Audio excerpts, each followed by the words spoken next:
Bonjour à tous, j'espère que vous allez excellemment bien. Aujourd'hui, on va débriefer, on va présenter plutôt l'étape numéro 11 de ce Tour d'Italie.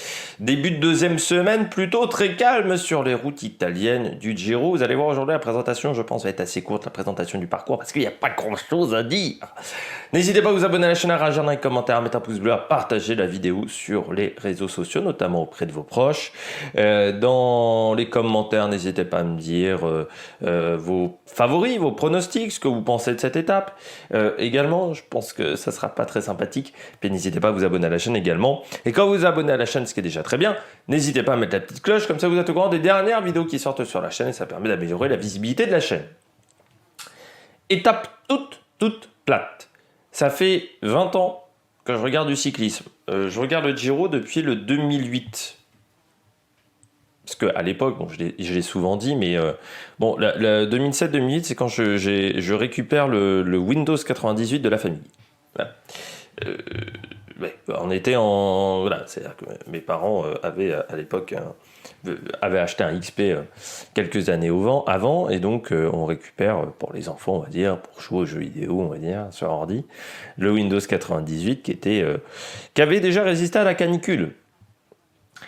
Donc déjà, il avait un peu souffert, parce qu'au moment de la canicule, on avait déjà dû entièrement le réinstaller, il avait une petite surchauffe. C'est quand vous aviez... Alors, en fait, le disque dur avait lâché, parce que c'est comme ça que je sais que le disque dur, comment ça fait quand un disque dur est en train de lâcher, c'est que il rebootait tout le temps en fait. Tu pouvais pas l'arrêter, c'était infernal. Bon, et donc je regardais le Giro pendant mes premières années en italien parce que à l'époque, alors aujourd'hui, à l'époque déjà, la géolocalisation n'existait pas sur Internet. C'est-à-dire que tu pouvais regarder du contenu de l'étranger sans aucun problème. Et donc je regardais le Tour d'Italie et toutes les courses italiennes parce que j'ai jamais eu les chaînes payantes grâce à la Gazzetta dello Sport. Qui permettait donc de pouvoir regarder les courses en italien sans trop de problèmes. Donc c'est pour ça que je sais comment on dit Alessandro Petacchi en italien, parce que les mecs le disaient comme ça. Bon, étape aujourd'hui toute plate, mais ça fait donc depuis 15 ans que je regarde le Tour d'Italie, ça fait depuis 20 ans que je regarde du cyclisme. Je crois qu'à part dans les Landes, et encore, j'ai jamais vu une étape aussi plate de ma vie. Dénivelé positif de la journée, 388 mètres sur 200 bornes. Hein. J'ai pas vérifié le kilométrage, mais le kilométrage de l'étape, c'est... oui, c'est 200 km. C'est-à-dire que sur 200 km, aujourd'hui, on va avoir 380 mètres de dénivelé positif.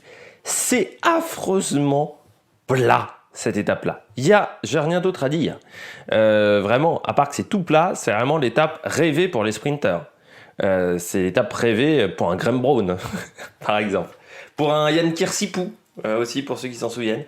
Bon, même pour Cipollini, hein, c'est l'étape rêvée. Eh ben, on va regarder tout de suite le parcours parce que ça va aller assez vite, hein, le profil de cette étape. Donc, on part de Sant'Arcangelo di Romagna pour arriver à Reggio Emilia, 203 km. Deux sprints intermédiaires au km 76.4 et au km 126.7. Je rappelle que le premier donne à la fois des secondes de bonification et également des points pour le classement du maillot cyclamen, ce qui n'est pas le cas du deuxième qui ne donne des points qui ne donne que des secondes de bonification. Je rappelle que les deux, par contre, donnent des points au classement de l'Inter Giro. Je pense que même un sprinter, techniquement, n'a aucun intérêt à partir en échappée sur cette étape. Un coureur n'a aucun intérêt à partir en échappée sur cette étape. Il n'y a rien, en fait. La carotte est très légère. Alors oui, les sprints intermédiaires, mais bon. Bah, Androni va certainement sortir, enfin, Andro Hooper. Et où le Cometa, je sais même pas, mais sinon... Enfin, voilà, quoi. L'intérêt est très limité quand même pour partir en échappée sur cette étape. Dans le profil des derniers kilomètres, il faudra faire attention, on est sur des belles routes larges, on n'est pas le long de la mer, hein. On commence légèrement le long de la mer et puis ensuite très vite on repart dans les terres. On aura 3 virages à angle droit entre 6 et 5 km de l'arrivée, donc on sera déjà en ville, la route sera plutôt large. Après une belle ligne droite pendant 3 km, donc vraiment très longue ligne droite. Et dans le dernier kilomètre, ça redevient technique avec 2 courbes à gauche qui sont quand même assez prononcées. La dernière qui sera à 350 mètres On aura 7 mètres de large, donc c'est encore un sprint technique. On ne verra pas la ligne d'arrivée à part au dernier moment, donc il faudra faire attention également au mobilier urbain dans le final. Ça a été indiqué par les organisateurs, donc mobilier urbain, rond-point, voilà, il faudra faire un petit peu attention à tout ça dans cette étape. Bon, on a fini la présentation de cette étape numéro 11, alors on va passer à l'histoire du Giro. On va plusieurs arrivées à Reggio Emilia. Alors j'ai oublié de préciser également que c'est la journée du Parmesan. Parce qu'il faut savoir que sur le Giro, il y a toujours une étape où on met en avant le patrimoine culinaire. Alors, il y a eu l'étape du Prosecco, par exemple, l'étape du vin aussi, je ne sais plus quel vin. Là, cette année, c'est le Parmesan, le Parmigiano Reggiano. Voilà. Donc, toujours, c'est l'étape de la bouffe. Voilà. Au moins, on passera aussi pas très loin de Modène, hein, avec le vinaigre à Modène. On passera par Bologne, voilà. Modène, on passera par les usines de voitures également. Ça va un peu égayer la journée, parce que sinon, on va se faire un petit peu chier. Bon, on contourne Modène. On passe pas dans Modène, on contourne Modène. Du côté de l'histoire, donc dans le Giro, on est passé déjà à 14 reprises du côté de la Reggio Emilia, avec plusieurs arrivées d'étapes. Gaviria en 2017 pour le Giro d'Italie, la 12e étape. Alors, j'ai dit que je ne parlais plus du Tour 2017, du Giro 2017, parce que j'en ai déjà parlé 3 fois. Et c'est ma limite. Voilà pour l'histoire de la course. On a eu également Pietro Coccioli en 2001. On a eu Alf Segersal en 83 sur l'étape numéro 12. Étape numéro 12 en 66 également pour la victoire de Dino Zandegu.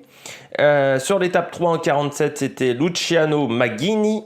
Et en 1927, l'étape numéro 2 pour Alfredo Binda. Il y a eu également des départs d'étapes, notamment l'étape 3, on a eu également l'étape 4, et puis il y a eu le contre-la-montre de l'étape 13 qui partait également de cette ville. Il y a eu également des arrivées du Giro dell'Emilia, 96 et 97. Voilà, départ de l'étape 9 également, départ de... Enfin, en 2007 également, on avait fait un passage par cette ville de Reggio Emilia.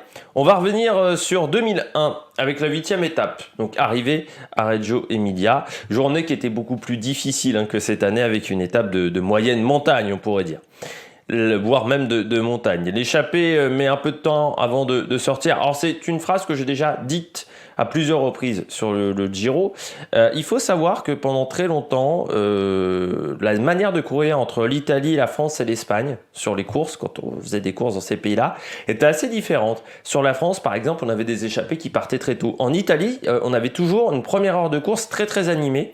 Et puis d'un coup, l'échappée partait, il y avait une baisse de rythme monumentale avant que ça réaccélère dans le final. Alors qu'en France, c'était beaucoup plus régulier. Donc voilà, il y avait des manières de courir différentes, c'est beaucoup moins marqué aujourd'hui avec les tactiques, on va dire, modernes. Dans ce groupe d'échappés, nous avons Pietro Coccioli, d'Alessio Bianchi, Renzo Mazzolini, da Colpa avec Joachim Castelblanco, Fortunato Baldiani, Freddy González de Selle Italia et puis Julio Perez de la Panaria. Après 40 km, ils sont rejoints par 12 hommes, dont Max Schiandri, qui je crois a roulé chez la Française des Jeux, Herman Buenaora, et je crois que maintenant Schiandri il est directeur sportif chez Movistar, Buenaora de Selle Italia, et Ron Odriozola di Banesto. Après 60 km de course, ils sont 10 à l'avant. Donc, c'est-à-dire que ces deux groupes fusionnent et on perd quelques éléments parmi les hommes qui étaient en tête jusqu'à maintenant. On retrouve Coccioli, Perez, Castelblanco, González, Baldiani, Mazzolini, José Luis Arrieta qui était dans ses premières années du côté d'Ibanesto et Francisco León de la Kelme avec Sergio Barbero de la Lampre et Buenaora. Alors ce dernier qui est dangereux pour le maillot rose qui est à ce moment-là Dario Frigo de la Fassa Bortolo qui est obligé de travailler. Buenaora et même maillot rose virtuel pendant 60 km. Le parcours est casse-pattes, l'écart diminue.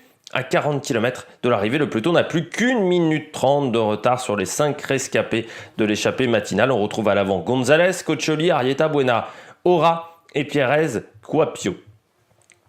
L'écart se stabilise, la victoire est en vue pour les échappés. À 15 km de l'arrivée, Arrieta attaque en premier. Il fait l'écart, mais derrière, Pérez Coapio roule. L'Espagnol a quand même 40 secondes d'avance sur le Mexicain, mais dans le même temps, Coccioli, un peu plus tard, a attaqué et désormais intercalé entre ses deux coureurs. Il revient sur l'Espagnol et le dépose pour aller s'imposer.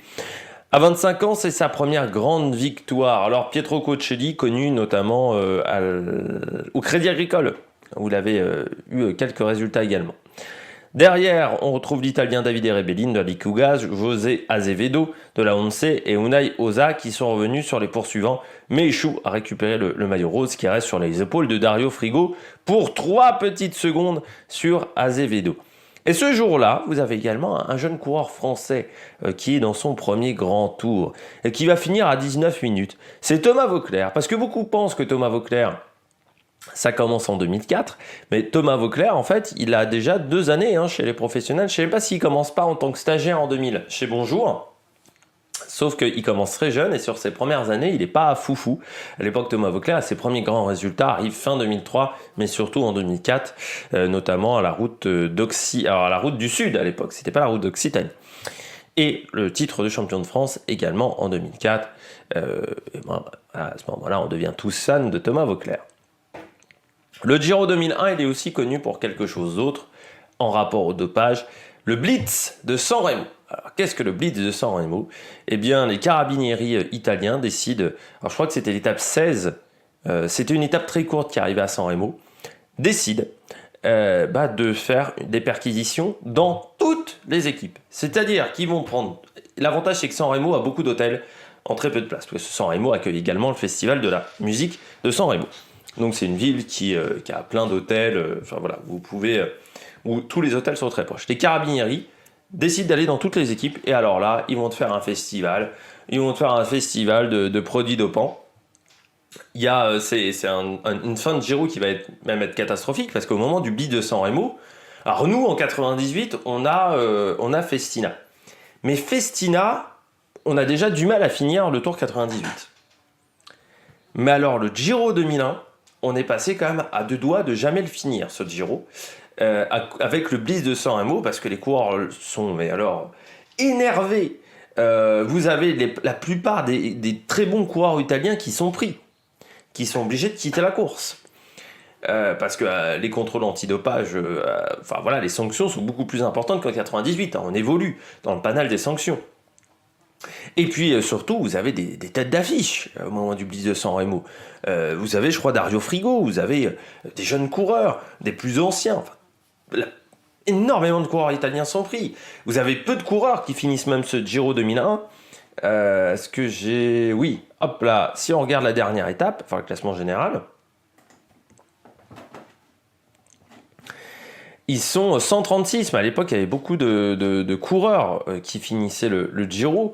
Et sur la start list, vous voyez qu'à l'arrivée de cette étape, il y a des équipes qui disparaissent complètement, en sachant que Thomas Voeckler est le seul à finir son Giro. Donc c'est une opération qui va avoir des conséquences.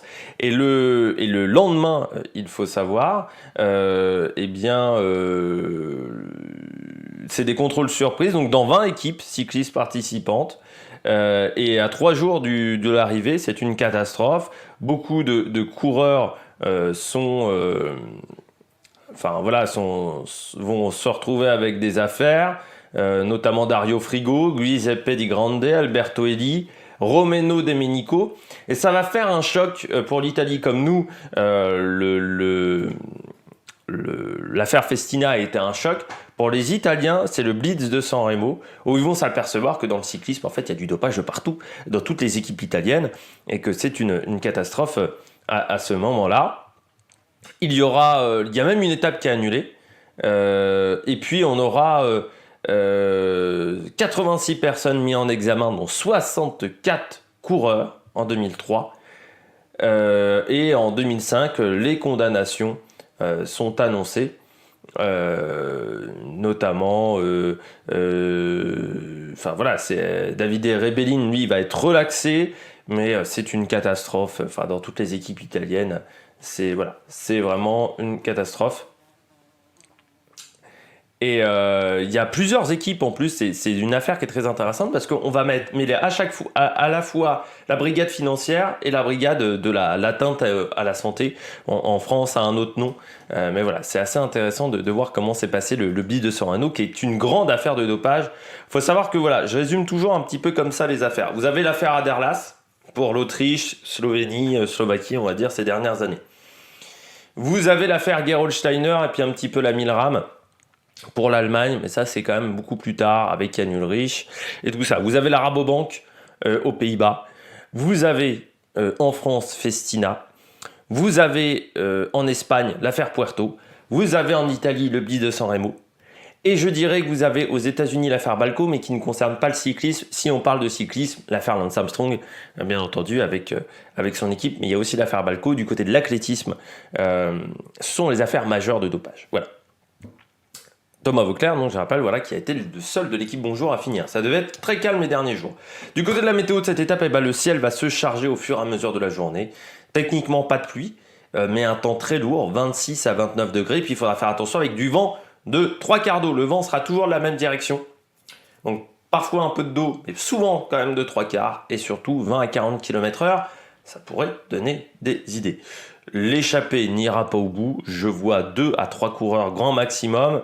À quel moment elles seront reprises, ça c'est une grande question, parce qu'avec le vent, ça peut changer un petit peu la donne. Du côté de mes pronostics, je mets Desmar, je mets Gaviria, je mets Cavendish, parce que c'est tout plat. Alors même s'il y a les 2 passages techniques, je me dis pourquoi pas. Et puis en grosse cote, je mets Chesbol, parce qu'avec le vent, on sait que c'est un coureur qui aime quand il y a du vent, quand il y a des coups de bordure, pourquoi pas. Chesbol. J'espère que vous avez aimé cette vidéo. Si vous avez aimé cette vidéo, n'hésitez pas à vous abonner à la chaîne, à réagir dans les commentaires, mettre un pouce bleu. Et puis nous, on se retrouve donc demain pour la présentation de l'étape numéro 12 à 7h30. Et puis ce soir pour le débrief de l'étape aux alentours de 21h. Allez, ciao ciao sur l'Amérique Production.